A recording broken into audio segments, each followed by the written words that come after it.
Greetings, dear listeners. Before I dive into this tale of resilience, betrayal, and the sweet taste of reclaimed independence, I want to ask for your support. If this story resonates with you, please subscribe to the channel, hit that like button, and drop a comment below telling me what city or state you're tuning in from. It warms my heart to know we're building a community of folks who appreciate these real-life inspired stories of triumph over hardship. And now, settle in with a cup of something warm, maybe a fine wine from a local vineyard, and enjoy the story. The wind howled across the flat Kansas plains like a lonely coyote, rattling the loose shutters on the old farmhouse that had stood sentinel over the Johnson family land for generations. Eleanor Johnson, a widow of 72, stood at the kitchen window, her gnarled hands gripping the sill as she watched the dust devils dance in the distance. The house, a weathered two-story structure built by her great-grandfather in the late 1800s, was more than just wood and nails. It was a repository of memories, hardships, and heirlooms passed down through the Dust Bowl eras and booming harvests. But today, the air inside felt heavier than the August heat outside. The silence was broken only by the faint hum of the ancient refrigerator in the corner, a relic from the 1950s that still chugged along faithfully. Eleanor's son, Travis, had left 3 days ago, slamming the screen door behind him with a force that shook the china in the hutch. "Ma, I'll be back in a week or two," he'd said, his eyes avoiding hers as he tossed a duffel bag into his shiny new pickup truck, the one he'd bought with investment money she suspected came from somewhere shady. "Gotta handle some business in Vegas, for the farm's future." She'd handed him the envelope with her monthly Social Security check and the slim profits from the last corn harvest, her arthritis-flared fingers trembling not from pain, but from a gnawing doubt. "That's all we got, Travis. What about the bills, the groceries?" He'd waved her off with a grin that didn't reach his eyes. "Don't worry, Ma. There's plenty of canned goods in the root cellar. It'll tide you over. Think of it as a diet. Good for your health at your age." Now, standing in the empty kitchen, Eleanor felt the knot in her stomach tighten. Hunger wasn't new to her. She'd survived the lean years after her husband, Harlan, died in a tractor accident 15 years ago. But this felt different, deliberate. She shuffled to the pantry, her worn slippers scuffing against the linoleum floor faded from decades of sun. The shelves were bare, except for a half-empty jar of pickled beets from last summer's garden and a dusty can of beans with a dented lid. No flour for biscuits, no eggs from the hens she'd had to sell off last year because "feed's too expensive, Ma," Travis had insisted. She opened the fridge next, the light flickering weakly as it revealed a wilted head of lettuce and a quarter jug of milk turning sour. Her gaze drifted to the root cellar door in the hallway, a heavy wooden slab leading down to the cool earthen storage beneath the house. Travis had mentioned the canned goods there, but she knew better. He'd been borrowing from the stores for months, selling jars of preserves at the local flea market to fund his trips. She descended the creaky stairs, the musty smell of dirt and old wood enveloping her. The shelves, once groaning under the weight of mason jars filled with peaches, green beans, and apple butter, now held only echoes. A few empty jars rolled underfoot, and in the corner, a mouse scampered away from a spilled handful of dried corn kernels. Not enough for a single meal. Tears pricked at her eyes, but Eleanor blinked them back. She wasn't one for self-pity. Born in the shadow of the Great Depression, she'd learned early that tears didn't fill bellies. But as she climbed back up, her mind raced. Travis's business in Vegas, she knew what that meant. The casino lights, the slot machines, the high-roller dreams he'd chased since he dropped out of community college. He'd been siphoning the farm's profits for years, claiming investments in new equipment that never materialized. The land, 200 acres of prime Kansas soil, was supposed to be their legacy. But lately, he'd talked about selling parcels to developers for a new casino resort on the outskirts of town. "It's progress, Ma. We'll be set for life." Set for his life, maybe, not hers.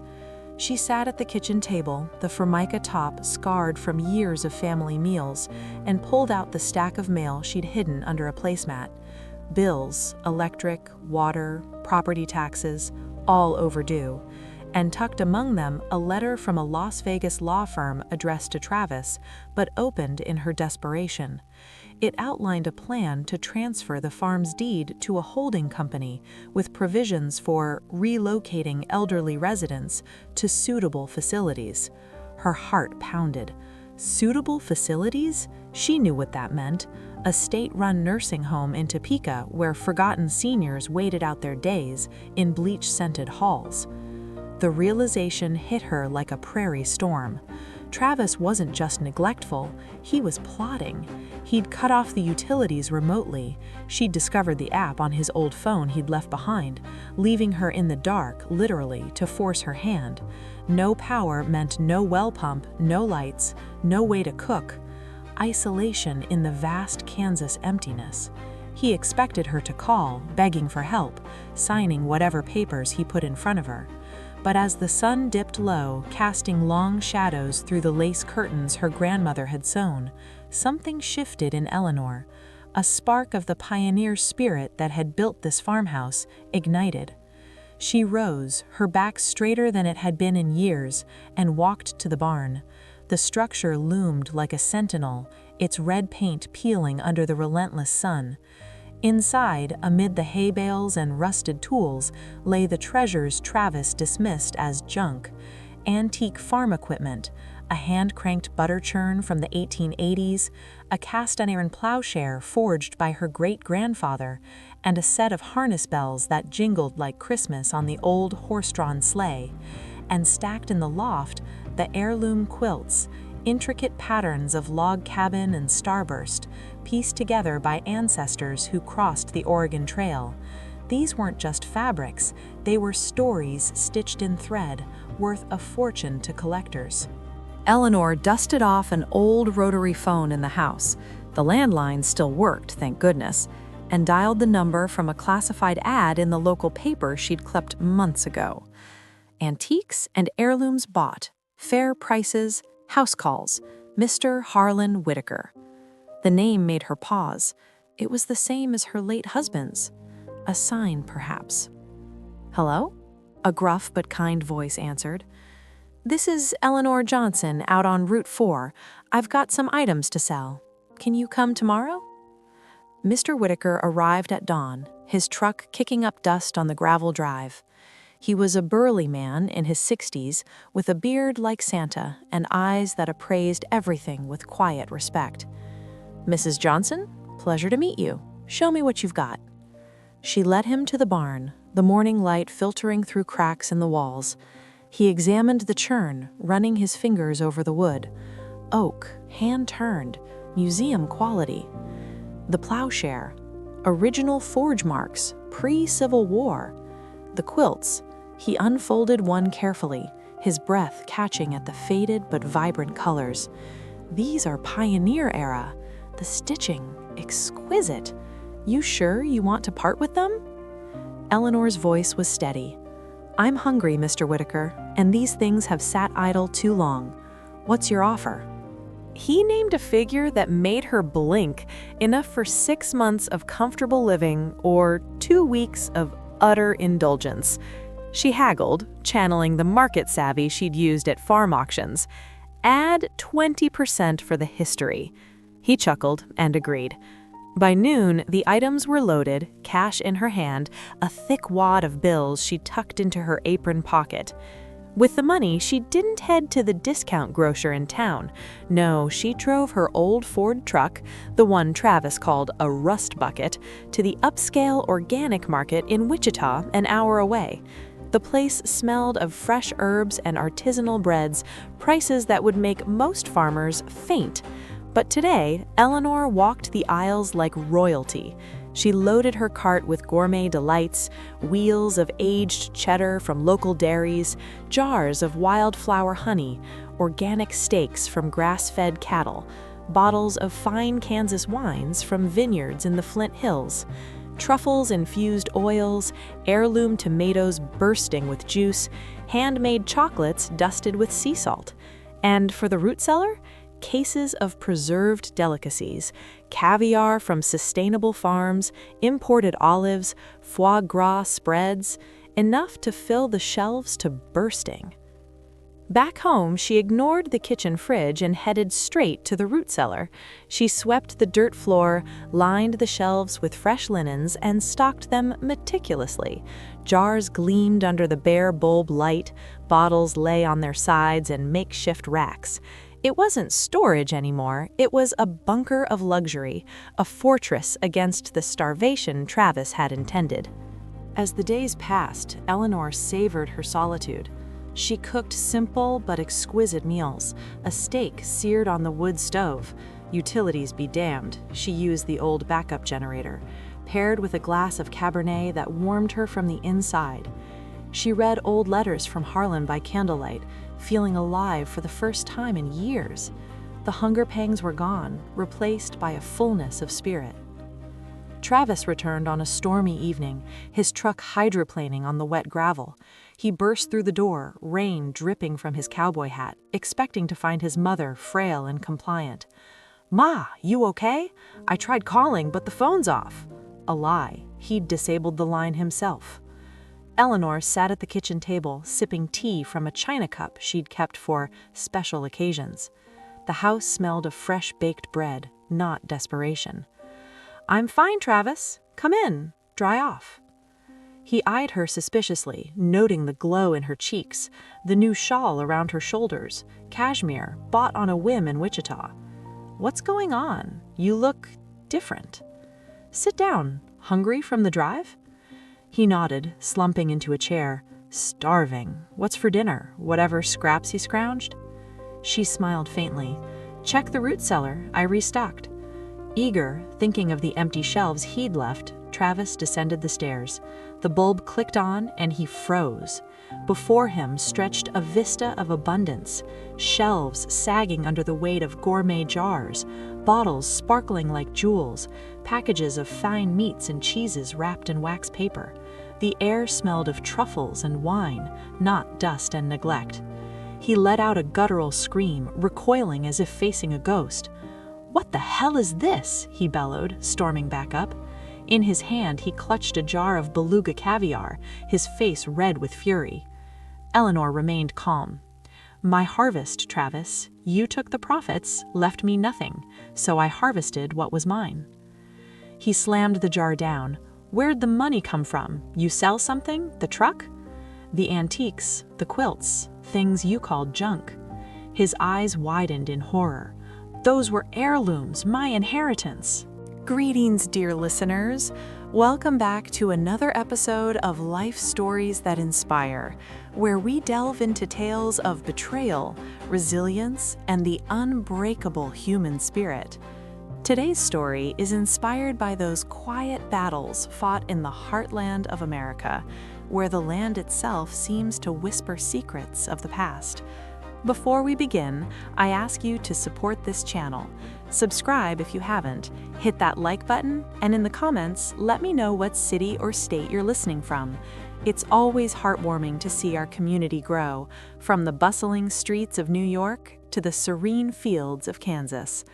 And now, let's step into the world of Eleanor Johnson, a woman who turned her forgotten fortune into a feast of freedom. Enjoy the story.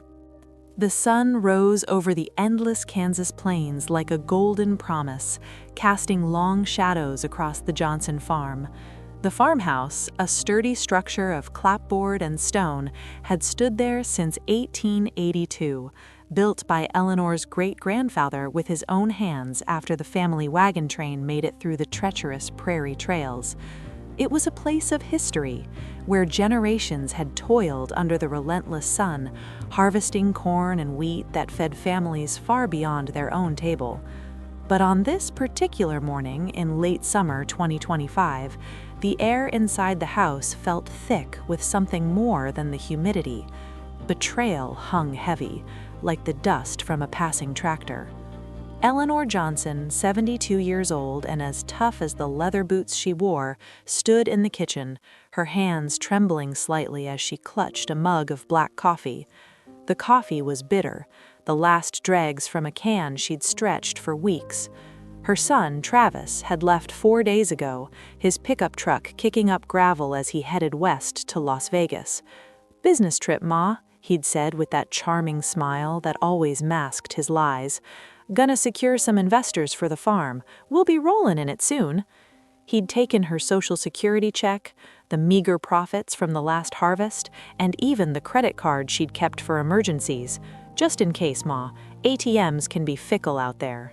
She'd protested, her voice weak from years of giving in.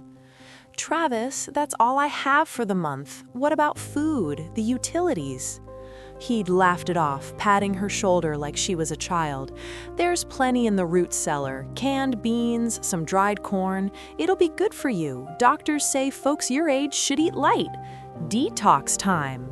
And with that, he was gone, leaving her alone on the 200-acre spread that had been in the family for over a century. Now the hunger gnawed at her. Eleanor opened the pantry door, the hinges creaking in protest. The shelves were barren. A half-empty box of saltines, a jar of peanut butter with the lid stuck tight, and a few withered potatoes sprouting eyes in the dark. The refrigerator hummed faintly, but inside it was a wasteland, a carton of milk gone sour, a single egg rolling lonely on the shelf. No meat, no fresh produce, nothing to make a meal that could sustain her through the long days ahead. She thought of the root cellar, the underground storage dug by her grandfather during the Dust Bowl to protect their food from the black blizzards. Travis had mentioned it, but she knew the truth. He'd been dipping into it for months, selling jars of preserves and canned goods at the local flea market to fund his trips. Descending the steep stairs, the cool earth enveloping her like a grave, she switched on the bare bulb. The light revealed what she feared: empty shelves, cobwebs draping like mourning veils, and a few scattered cans of beans with labels faded from time. Not enough for a sparrow, let alone a woman who had worked this land her entire life. Eleanor's stomach growled, a primal reminder of her vulnerability. She sat on the bottom step, the dirt floor cold against her thin dress. Memories flooded in. Her husband, Harlan, dying in a tractor rollover 10 years ago, leaving her to manage the farm alone. Travis, their only child, had promised to help, but instead he'd turned to the allure of quick money. She'd seen the bank statements he'd left behind in his room, hidden under a stack of poker magazines. Transfers to casinos in Las Vegas, thousands siphoned from the farm's account over the years. Investments, he'd called them. But the latest discovery, tucked in his desk drawer, was the real knife to the heart: a contract with developers for a casino resort on the edge of town. The document outlined selling off chunks of the farmland, with provisions for relocating the current resident to a state facility for seniors.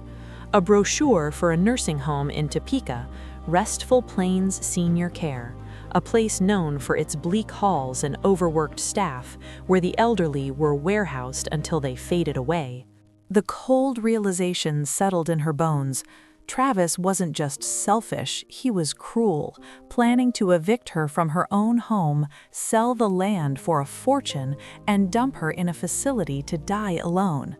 He'd cut off the utilities remotely. She'd found the app on his old phone, leaving her without power, water from the well, or even the ability to call for help without walking to the neighbors a mile away. Isolation was his weapon, hunger his tool to break her. But as the light flickered in the bulb above, Eleanor felt a spark ignite. She wasn't going to beg. She wasn't going to starve. Rising, she climbed the stairs with purpose, her mind racing. The barn held the key, the antiques and heirlooms Travis dismissed as old junk. The hand-cranked butter churn from the 1880s, polished oak with brass fittings. The cast-iron plowshare forged in a blacksmith shop before the Civil War. Harness bells from the horse-drawn era, tinkling like silver. And in the loft, stacked in cedar chests, the heirloom quilts, masterpieces of pioneer craftsmanship, patterns of flying geese and nine-patch, stitched by her ancestors who crossed the plains in covered wagons. These weren't just objects, they were the family's fortune, worth thousands to collectors and museums. Eleanor dusted off the old landline phone, thankfully still working on its analog line, and dialed a number from the classifieds in the Wichita Eagle she'd saved. Whitaker Antiques, buying heirlooms, fair appraisals, house calls. Mr. Whitaker? This is Eleanor Johnson, out on Route 4 near Salina. I've got items to sell. Can you come today? Harlan Whitaker. The name echoed her late husband's, a coincidence that felt like fate, arrived by mid-morning, his van rumbling up the drive. He was a stout man in his late 60s with a white beard and sharp eyes behind wire-rimmed glasses. Mrs. Johnson, let's see what you've got. In the barn, the air thick with hay and history, he examined each piece. The churn, exceptional condition, could fetch $1,200 at auction. The plowshare, pre-1860, rare mark, $800 easy. The bells, silver-plated from the stagecoach days, $500. Then the quilts. He unfolded one carefully, his breath catching. This log cabin pattern, hand-dyed fabrics from the 1870s, museum quality. A set like this, $5,000 or more. Eleanor stood tall, her voice firm. What's your offer for the lot? He calculated, scribbling on a notepad. $8,000 cash, right now. She haggled, years of farm market bargaining kicking in. Make it $10,000. These have stories. My great-grandmother sewed that quilt during a blizzard that killed half the livestock. Whitaker chuckled, respecting her spirit. Deal, $9,500. Money in hand, a thick envelope of bills, she watched him load the items. No regret, only relief. The weight of the past lifted, replaced by the promise of survival. With the cash, she fired up the old Ford truck and drove to Wichita, to the upscale organic market called Prairie Harvest, a place she'd only heard about from radio ads.